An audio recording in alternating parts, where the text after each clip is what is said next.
बिस्मिल्लाहिर्रहमानिर्रहीम। अस्सलाम वालेकुम dear student, first year mathematics और चैप्टर नंबर 12 को डिस्कस कर रहे हैं हम, और इसमें हम कंटिन्यूटी ऑफ फंक्शन के क्वेश्चंस कर रहे थे। तो प्रीवियस लेक्चर में हमने देखा कि कौन से वो 3 बेसिक पॉइंट्स हैं जिनको सेटिस्फाई करना ज़रूरी है किसी भी फंक्शन के लिए कंटिन्यूस होने के लिए। तो वो तीनों पॉइंट्स हमने यहाँ पे मेंशन किए और उसके अकॉर्डिंगली हमने एक क्वेश्चन को चूज़ किया और चेक किया कि आइदर वो जो गिवन फंक्शन है वो कंटिन्यूस है या नहीं है। आज हम उसका सेकंड पार्ट जो है वो परफॉर्म करते हैं और उसको चेक करते हैं कि आइदर जो गिवन फंक्शन है वो कंटिन्यूस है कि सम पार्टिकुलर पॉइंट पे या नहीं है। और उसकी कंटिन्यूटी को चेक करने के लिए पिछले क्वेश्चन में और इसमें डिफरेंस क्या है, प्रीवियस क्वेश्चन हमारे पास पीस वाइज फंक्शन था, लेकिन वो ऐसा फंक्शन था जो 2 पीसेज में डिवाइड था। ये फंक्शन अगर हम देखेंगे तो ये फंक्शन 3 पीसेज में डिफाइंड है हमारे पास। तो हम इस 3 पीसेज वाले फंक्शन को चेक करते हैं कि जी वो कैसे हमारे पास उस कंटिन्यूटी की डेफिनेशन को मीट करता है। सबसे पहले तो वो पॉइंट जहाँ पे हमने फंक्शन की कंटिन्यूटी को चेक करना है वो गिवन है कि जी वो 1 है, कि 1 पे आप चेक करें कि ये गिवन फंक्शन कंटिन्यूस है या नहीं। सबसे पहले हम at x is equal to 1 पे इसकी डेफिनेशन को ढूंढते हैं। जब 3 आपको स्टेप्स में दिया हुआ है तो ये तो बड़ा इजी हो गया कि लेस देन के लिए अलग से डेफिनेशन है, इज इक्वल टू के लिए अलग से डेफिनेशन है और ग्रेटर देन के लिए अलग से डेफिनेशन है। तो हमें इज इक्वल टू 1 के लिए डेफिनेशन यहाँ से ढूंढनी है। तो x इज इक्वल टू 1 के लिए जो फंक्शन की डेफिनेशन है वो 4 है। तो at x is equal to 1 हमारा जो फंक्शन f ऑफ x है ना जी वो 4 है। इज इक्वल टू 1 के लिए फंक्शन की डेफिनेशन 4 है। ये तो एक कांस्टेंट नंबर है, इट मींस अगर मैं x की जगह पे 1 भी पुट करूं, चूंकि इधर एक कांस्टेंट नंबर है तो ये बिल्कुल ये 4 ही रहेगा। तो यहाँ से हमने सिंपली एक स्टेप में ये चेक कर लिया कि हमारा जो function x is equal to 1 के ऊपर डिफाइंड भी है और उसकी एक फिक्स वैल्यू भी हमारे पास आ गई कि वो 4 है। सेकेंड स्टेप में हमने इसकी लेफ्ट हैंडेड लिमिट को फाइंड आउट किया था, तो अभी भी वही करते हैं। लेफ्ट हैंडेड लिमिट के लिए हम लिमिट लिखते हैं x अप्रोचेस टू 1 और लेफ्ट हैंडेड के लिए इसके ऊपर माइनस का साइन लगा देते हैं f ऑफ x। ये होंगे जी limit x approaches to 1, this is your left handed limit, तो ऊपर माइनस का साइन। अब फंक्शन की डेफिनेशन को चूज करना है। प्रीवियस क्वेश्चन में हमने डिटेल से देखा कि जब लेफ्ट हैंडेड लिमिट होगी तो आपने इन तीनों में से वो डेफिनेशन यूज करनी है जब लेस देन वाली आपके पास कंडीशन हो। x अप्रोचेस टू 1 है तो 1 पे लिमिट है, तो हमने चूज करना है लेफ्ट हैंडेड के लिए when x is less than 1।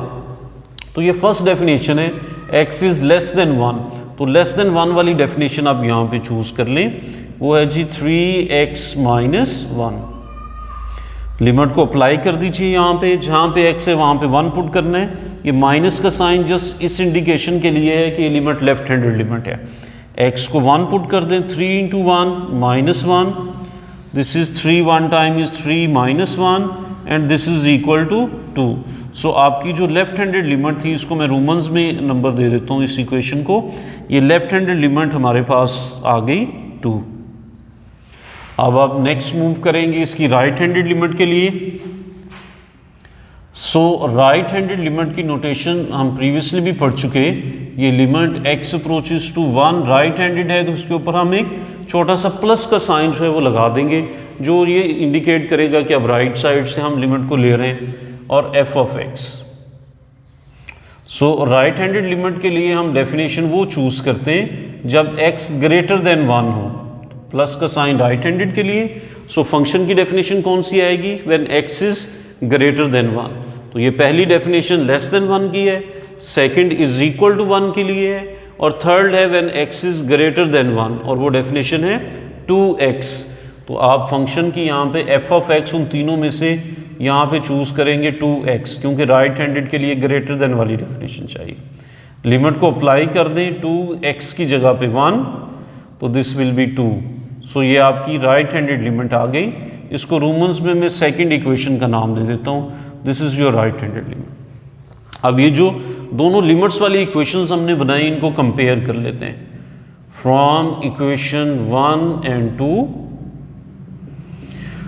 Your left handed limit either equal to right handed limit. Check करें तो भाई फर्स्ट इक्वेशन में लेफ्ट हैंडेड लिमिट का आंसर आया 2 एंड सेकंड में हमारे पास राइट हैंडेड लिमिट का आंसर भी आया 2। सो बोथ लिमिट्स जो है वो सेम आंसर्स दे रही हैं, तो left handed limit is equal to right handed limit. If these two limits are equal, it means this is equal to the limit of function x approaches to 1 f of x। अब limit of function means कि अब ये left और right यहाँ पे mention करने की जरूरत नहीं है, दोनों की वैल्यू सेम है। लिमिट x अप्रोचेस टू 1 हो गया जस्ट f ऑफ x, और वो वैल्यू है क्या, वो वैल्यू है g2। So this is your second equation. So left और राइट हैंडेड लिमिट्स इक्वल भी हैं और उसकी वैल्यू हमारे पास 2 भी है। अब आप ये लिमिटिंग वैल्यू को और फर्स्ट जो आपकी एग्जैक्ट वैल्यू थी उसको कंपेयर कर लें। उसके लिए हमने जो आपकी वेरी फर्स्ट इक्वेशन थी, equation number 1 and equation number 2, इन दोनों को कंपेयर करना है। तो देखिए तो क्या जो एग्जैक्ट वैल्यू है f ऑफ 1 वो इक्वल है आपकी limiting value limit x approaches to 1 f of x के। सो दोनों को कंपेयर करें तो एग्जैक्ट वैल्यू तो थी 4, जब f को हम एग्जैक्टली 1 पुट करते हैं, और जो लिमिटिंग वैल्यू है वो है हमारे पास 2, तो ये 4 और ये 2, तो एग्जैक्ट वैल्यू और लिमिटिंग वैल्यू इस केस में इक्वल नहीं आई। तो आप यहाँ पे लिख दें कि exact value of function is not equal to the limiting value of function. So अगर एग्जैक्ट और लिमिटिंग वैल्यूज इक्वल नहीं है तो इट मीन्स कि आपका वो फंक्शन कंटिन्यूस नहीं है। पहले 2 स्टेप तो क्लियर थे, लेकिन थर्ड स्टेप में इक्वलिटी नहीं आई। It means your function f of x is not continuous